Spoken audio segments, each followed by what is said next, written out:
अस्सलामुअलैकुम students, welcome to chemistry सीखो।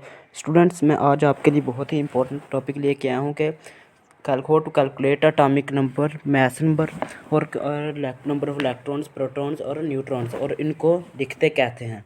इन सब को लिखने का तरीका आज मैं इस लेक्चर में आपको बताऊँगा। तो चलते हैं टॉपिक की तरफ।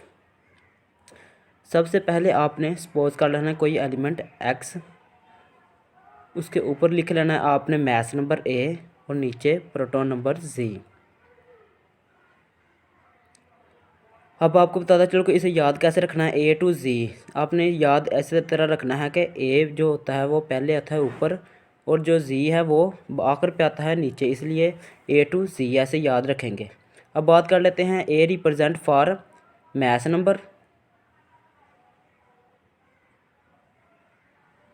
और जी रिप्रेजेंट फॉर एटॉमिक नंबर।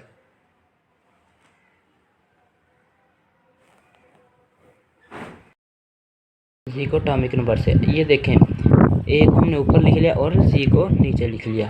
अब हम बात कर लेते हैं जी एटॉमिक नंबर क्या होता है। जी क्या होता है? एटॉमिक नंबर और एटॉमिक नंबर किसके बराबर होता है? नंबर ऑफ प्रोटॉन्स के।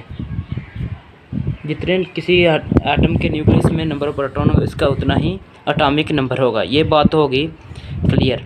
अब बात कर लेते हैं कि मास नंबर। मास नंबर की बात करते हैं तो मास नंबर होता है A equal to Z plus N. Proton और न्यूट्रॉन का कुछ अगर सम करें तो हम उसका कंपाउंड का मास कहते हैं। अगर आपको इसमें से न्यूट्रॉन निकालने हैं तो न्यूट्रॉन कैसे निकालें? न्यूट्रॉन को इधर रहने दें और ए माइनस जी कर दें। ठीक, वेरी सिंपल।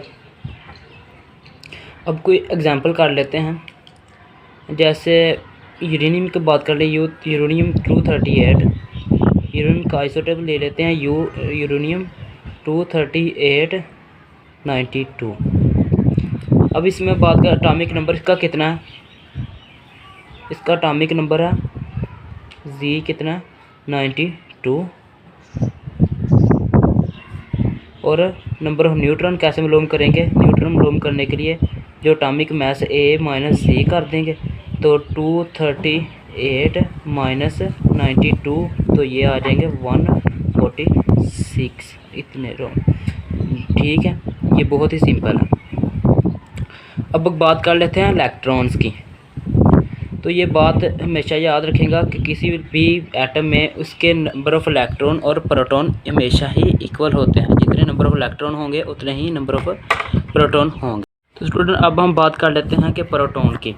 हम प्रोटॉन कैसे मालूम कर सकते हैं? अगर हमें नहीं पता तो आपने करना क्या है, ये फार्मूला लिखना है A is equal to Z plus neutron.